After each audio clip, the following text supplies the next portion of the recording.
منز قصدن عمدن قضا کو، قصدن عمدن د خپل وخت نه قضا کو، الله تعالی ورته یو عقب سزا به ورکوي. او عقب څومره دی؟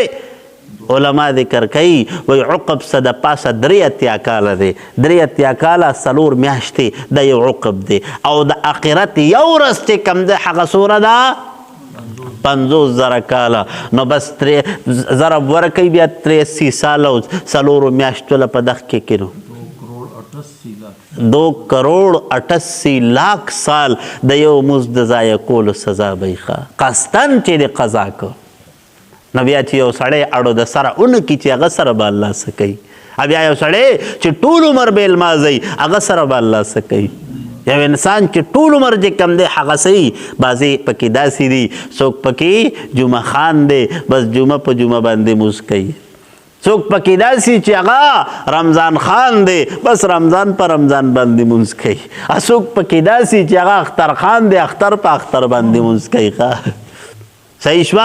نه د دغې خلقو دپاره ډېر د افسوس مقام دی چې د دغې غریبانانو به هلته څه حالي، د دغې غریبانانو به هلته څه حالي. د دغې خلقو لږونته کې سوچ ځان دی له پکار دی چې زما حالانکې په مونځ باندې وی څومره ټیم لګي، زما په خیال په 24 په دې 15 واړه مونځونه چې کوې که نه نو 1 ګنټه پې ټوله نه لګي چې ښه په سکون باندې کې 1 ګنټه پې نه لګي که لګي پې 1 ګنټه چې کوم ده هغه سره هغه د الله دپاره مونږه تاسو په دې 24 ګنټو کې نشو ورکولی، حالانکې مونږه تاسو ته الله د 24 ګنټې راکړي دي.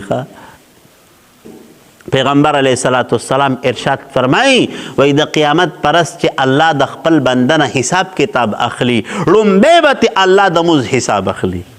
که چېرته د مونځ حساب برابر راوخته نو بس مخکې به کار اسان شي بیا، خو که چېرته د دې مونځ په دې لومبۍ پوړۍ کې ناکام شوې که نه بس بیا لړې هلاک شوې. نو پوهېږئ نو د مونځ اهتمام به کوو، د مونځ اهتمام به کوو، مونځ به ګورې نه قضا کوو نه بې ځایه کوو.